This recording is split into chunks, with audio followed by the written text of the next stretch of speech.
السلام عليكم ورحمة الله وبركاته. وعانو وناكسن داوديال مeel kasta caalamka nagala socotaanba kuna soo dhawaada barnaamijka tiknoolajiyada oo idinka soo tabinayno telefishinka qaranka Jamhuuriyadda Soomaaliland ee Somaliland National TV. barnaamijkan oo ah mid taxana ah uguna talagalnay inaanu idinku soo tabino kuna qaada dhigno bilowgii tiknoolajiyada heerarkii iyo marxaladihii kala duwanaa ee ay soo martay iyo waliba saamaynta ay ku yeelatay nolosha bini'aadanka iyo sida wax uga bedeshayba. sideedaba adduunka wax kasta isku day iyo tijaabo ayuu ku yimaadaa qof bini'aadana oo kula mid ah kula caqliya kula garaada ayuun baana hindisa adduunkana ku reeba raad dhaxalgal ah. haddaba barnaamijkeena toddobaadkan iyo qodobadan idinku haynana waxaa ka mid ah bilowgii personal computerka oo ku beegan muddo hadda laga joogo 40 sano waqtigaas oo ah 1975 iyo asaaskii company-ga software-rada ugu weyn adduunka ee Microsoft iyo bilowgiisii oo isaga loo tixgeliyo inuu yahay halkii ay ka soo bilaabantay personal computerku. qodobada kale barnaamijkeena toddobaadkan iyo maanta idinku haynana waxaa ka mid ah ma ogtahay daawade in ka badan 3 jeer inay ka fududahay in mobilkaaga qof kale gacanta ku dhigo ama hagareeyo ama meel fog ka maamulo kuna dhageysto. barnaamijkeenana waxaad ku maqli doontaa sidaad ku ogaan lahayd iyo sidaad kaga hortagi lahayd haddii uu ku jiro ay jirto arintaasina mobilkaaga sidaad uga dhigi lahayd mid ammaan ah. qaybta ugu dambaysa ee barnaamijkeena tiknoolajiyada iyo toddobaadkan idinku haynana waa xawliga iyo xawaaraha isbedelka tiknoolajiyada iyo waxyaabihii ugu dambeeyay ee ku soo kordhay sanadahan.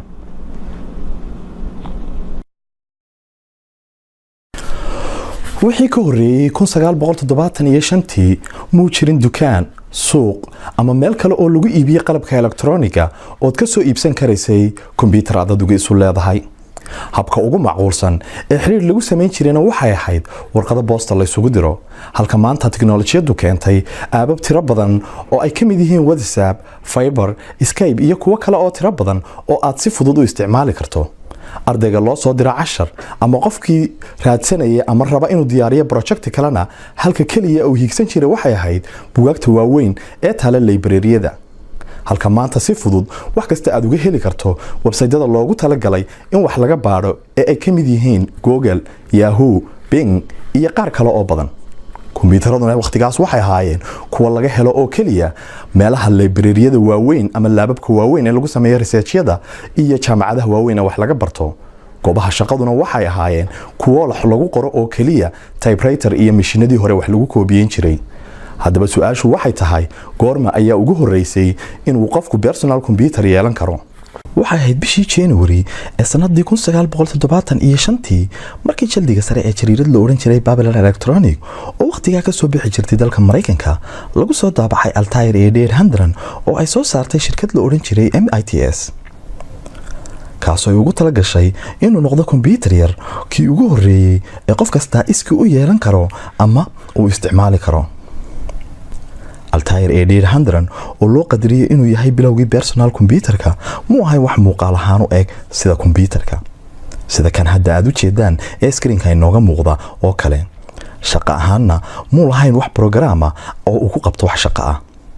isla markaasna taasi waxay dhiirigelisay Paul Allen iyo Bill Gates oo waqtigaas ahaa laba nin oo dhalinyaro ah waxaana istuseen inay noqon karto tani bilowgii personal industry. waxayna go'aan ku gaareen sidii software-kii ugu horeeyay asaasiga ahaa ugu sameyn lahaayeen kombiyuutarkan yar ee cusub. inkastoo ay ahayd fikradan abid hore looga fikirin tiknoolajiyad la taaban karaana aan waqtigaasi jirin dadkii xilligaa joogayna ay la ahayd riyo aan rumoobi karin, haddana hadafkii nolosha ay lahaayeen ayaa riyadooda ka dhigay mid rumowda. kadib heshiis ay la galeen shirkadii MITS ee samaysay kombiyuutarkan cusub, Gates waxa uu ka tegay jaamacaddii uu dhiganayay, Allenna wuxuu ka tegay shaqadiisii, waxayna u guureen New Mexico. kadib habeenno badan oo ay soo jeed ku dhamaysteen bishii January 1975 waxay ku guuleysteen inay si buuxda u dhamaystiraan programkii ugu horeeyay ee personal computer ku yeesho abid, kaasoo la oran jiray Altair Basic. waa xaqiiq nafta bini'aadanku wixii ay ku qanacdo haddii ay u hawlgasho inay si dhab ah u samayn karto guul buuxdan ay ka gaari karto. bishii November ee sanadii 1976 ayay ahayd markii ugu horeysay ee laysanska ogolaanshaha lagu siiyay magaca Microsoft.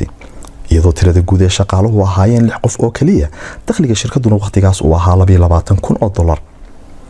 mar bilgeed wax laga weydiiyay sida wax u sameeyeenna waxa uu yiri A major milestone for us was when we were walking through Harvard Square one time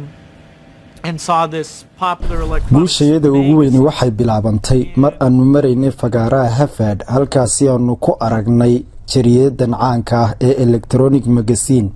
markaad si u eegto waxa ku qornaa war fiican marna war xun waayo qof ayaa computer ka sameeyay chipkan waxaanu u sameeyay sidii saaxiibkay Paul Allen iiga waramayay haddana annaga la'aantayo ayaa la sameeyay kadib shirkadii computerka soo saartay ayaanu degdeg ula xidhiidhnay oo aanu u soo bandhignay waxyaabaha asaasiga aanu u qaban karno way noo soo jawaabeen waxaana yiraahdeen waa hagaag ee dhamma idinka tahay waayo dad badan oo xiiseynaya ayaa nala soo xidhiidhay samaynta computerkani dad kala duwan ayay soo jiidatay inkastoonu hawl sidaa u badan aanu qabanaynin waayo ma laha qaybta fariimaha dirta ee loo yaqaano teletype iyo barnaamijka kombiyuutaradu ku shaqeeyaan ee la yiraahdo software-ka haddaad xariif ku tahay barnaamijka kombiyuutarku ku shaqeeyo waxaad ku keeni karaysay codad kala duwan qofkii doonaya in uu kombiyuutar dhiso ama uu kombiyuutar sameeyo muu haysan buugga Intel ee sharaxaya hardware-ka haddaanu qalad samayno may sahlanayn in aanu dib u saxno saaxiibkay Paul Allen habeenkii wuu seexanayay anna habeenkii oo dhan waan soo jeedayay si aan dib ugu eego wixii qaldamay tijaabadii ugu horeysay nasiib darro way noo shaqayn weyday laakiin nasiib wanaag markii labaad ayay noo shaqaysay waxaanan shaashada ama muraayada kombiyuutarka ku qoray laba loo geeyay waxaanu soo celiyay jawaab sax ah aniga iyo Paul Allen waanu u qaadan weynay oo way naga yaabisay in uu shaqeeyay intaa wixii ka dambeeyay Microsoft waxay soo saartay tiro badan oo software ah laakiinse guusha dhabta ah waxay hantiday markii ay suuq keentay soona saartay 1985tii Windows-kii ugu horeeyay oo loo oran jiray Microsoft Windows 1.0 oo ahaa version-kii ugu horeeyay kaasoo suuqa ka saaray ama meeshaba ka saaray operators-tamadii iyo software-radii kale ee waqtigaa jiray ee la isticmaali jiray kaas oo ahaa background-kiisu madow farta ku qoranna ay ahayd mid green ah horumar weyn oo uu horseedayna waxay Windows-ka ka soo saareen ilaa in ka badan 20 noocii ugu dambeeyay ama version-kii ugu dambeeyay oo ahaa Microsoft Windows 10 waxay soo saareen sanadiina dhaaftay 2015 kaasoo ahaa mid aad loo casriyeeyay waa mid ay ugu tala galeen dhammaan inuu ku shaqeeyo kombiyuutarada laptopyada mobilada iyo waliba gameka Xbox-ka ee Microsoft iyo waliba waxyaabo kale oo badan haddaba 1978 Microsoft shaqaalaheegu waxa uu ahaa oo kaliya 12 qof ee idinka muuqda screen-ka sidaad sawirkan ku aragtaana waxa ku dul qoran video invest oo macnaheedu yahay ama looga jeedo miyad gashan lahayd lacag ujeedada waqtiga laga lahaa oo ahayd dadkii waqtigaas ogaa waxay u haysteen riyo aan rumoobi karin haddaba 40 sano ka bacdi xilligii la asaasay oo ku beegnayd sanadiina dhaaftay 2015 qiimaha Microsoft wuxuu dhamaa 340.8 bilyan oo dollar waxaana noqotay shirkadda labaad ee adduunka ugu qaalisan bilowgii sanadihii ugu horeeyay shaqaalaha shirkadda Microsoft waxa uu ahaa 6 qof oo kaliya maantana tirada shaqaalaha ka shaqeeya wuxuu dhan yahay 12,884 qof Microsoft waxay leedahay boqolaal software oo kala duwan waana shirkadda ugu weyn ee soo saarta software-rada adduunka waxa kale oo ay Microsoft leedahay gameka caanka ee Xbox waxay Microsoft iibsatay shirkado waaweyn oo badan oo ay kamid yahay shirkadda Nokia oo ahayd shirkadii waqtiyadii hore ugu weyneed uguna cuslayd soo saarka mobilada taasoo iibsatay 2014 waxay siisatay qiimo dhan 7.2 bilyan oo dollar Microsoft waxay iibsatay oo kale company-ga ama shirkadii loo oran jiray Skype oo ahayd ama ahaa application-kii ugu caansanaa telefoonada mara internetka dushooda ama telefoonada VoIP-ka kaas oo ay siisatay lacag dhan 8.2 bilyan oo dollar xaqiiqaduna waxay tahay riyadaas Microsoft ee ka soo bilaabantay meel aan jirin waqti aanu computer jirin technology jirin maantana heerka ay maraysa aad og tahay taasi waxay cadeynaysaa qofka bini aadamka haduu go'aan leeyahay kuna qanacsan yahay naftiisa una dhaqaaqo u hawlgalo waxay doontaa ha ahaatee inuu mar uun gaari karo sababtoo ah waxaynu hor yaalla ee hareeraheena ka buuxa moobilada aad sidataan kombiyuutarada kala duwan iyo tiknoolajiyada heerka sare gaadhay ma ay ahayn mid cirka ka soo dhacday laakiinse qof bini'aadana oo kula mida kula caqliya kula garaada ayuunbaa hindisay kuna dhaqaaqay keenana qodobka labaad ee barnaamijkeena tiknoolajiyada ee toddobaadkan oon idinku hayno kuna saabsan mobile spyware-ka iyo khatarta aabiska lagu basaaso moobilada iyo sida looga hortago haddaba dhegaysta sanadahan dambe kombiyuutarada moobiladii waxay iska noqdeen kombiyuutarkii oo yar xaqiiqtaasina waxay ka dhigtay in mobilka lagu samayn karo wax kastoo kombiyuutarka lagu samayn karo isla markaana dhibaato kastoo ku iman karta kombiyuutarka isagana ay ku iman karto haddaba tiraba in ka badan 3 laab ayay ka fududahay tan kombiyuutarka in la haagareeyo ama qof kale basaaso mobilkaada iyadoo waliba la ogaan karo cid kasta oo kula soo hadasha waliba la akhrisan karo fariimahaaga qoraalka ee kugu jira mobilka iyadana waxa intaas dheer in lala socon karo meel kasta oo ku sugan tahay iyadoo la isticmaalayo GPS-ta walibana sawirro ama fiidiyoya laga qaadan karo iyada oo la isticmaalayo kamarada mobilkaaga adigoon ogeyn markii ugu horeysay spyware noocana lagu arkaa adduunkana waxay ahayd sanadii 2011 haddaba su-aashu waxay tahay sidee ayaan ku ogaan karaa in mobilkayga la haagareeyay ama qof kale basaasayo jawaabta su-aashaasina waa mid aad u fudud haddaba waxaad ku arkaysaa waxyaabahan soo socda 1 nambaro aadan garanayn oo ku soo wacaya inta badan 2 baytariga mobilkaada oo si degdeg ah u dhamaanaya isagoo aan wax dhibaato ah qabin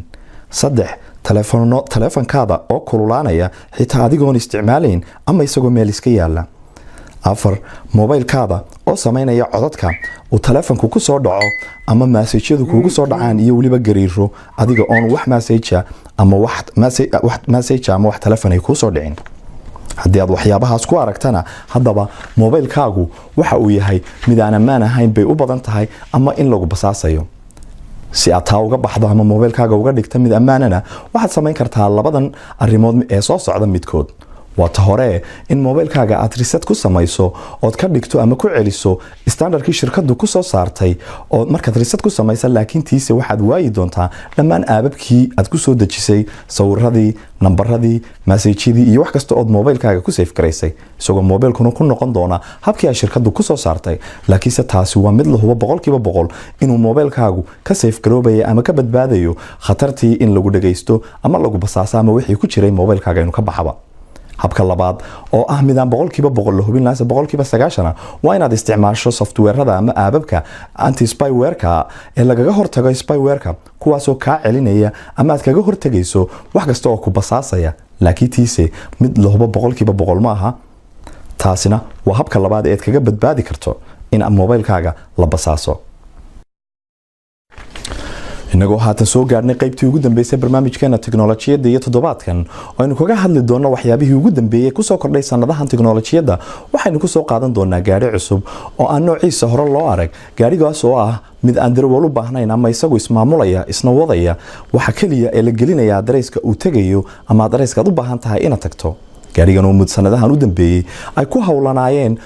shirkado waaweyn oo ah kuwa tiknoolajiyada iyo kuwa baabuurta soo saaraba haddaba gaarigan oo leh raadaar iyo sensor isku xidhan kuwaas oo ka qaadaya sawirro 3D iyo dhammaan wixii hareeraha ka xiga iyo waliba milyanis kale oo data ah second kastaba una gudbinaya kombiyuutarka gaariga hagaya kaasoo leh software loogu talagalay oo aqoonsanaya waxa uu yahay waxa ka horeeya ka dambeeya iyo kuwa dhinacyada ka xiga isla markaana go'aan ka gaaraya nooca tallaabada uu qaadi lahaa sida inuu istaago speedka dhimo leexdo dib u baxo iyo wixii la mid ah gaarigan waxa kale oo uu leeyahay GPS ama Global Position System oo ah haga loo isticmaalo inuu ku tuso wadada aad u mari lahayd halka ama adreeska aad u socoto isagoo oo maapka isticmaalaya taasoo gaarigan ka caawinaysa sidii uu u tagi lahaa goobta uu socdo waxa iyaduna intaas dheer gaarigan waxa kale oo ku xidhan kamarad yar oo ka caawinaysa inuu akhriyo road signs-ka ama calaamadaha wadada iyo leerarka traafiga dhawaanahan u dambeeyayna waxaa tijaabo ku waday shirkado badan oo isugu jira kuwa baabuurta sameeya iyo kuwa tiknoolajiyada waxaana ka mid ah shirkadaha Google, Mercedes, Nissan, Volvo iyo kuwa kale oo badan waxaana lagu wadaa in sanada 2020 si buuxda loogu iib keeno suuqyada adduunka haddii Allah awood leh inagu simo inagoo halka maanta inoogu eegtahay barnaamijkii tiknoolajiyada iyo toddobaadkan aan idin ka soo jeedinay telefishinka qaranka Jamhuuriyadda Soomaaliland waxa idin la socodsiinaya aniga oo ah Maxamed Cabdi Maxamed waxaana si gaara ugu mahadnaqayaa axmed maxamed cabdiraxmaan axmed ugaaska rashiid jaamac iyo maxamed salaxley tan iyo kulantideena dambana waxaan idinkaga tegayaa assalaamu calaykum waraxmatullaahi wabarakaatu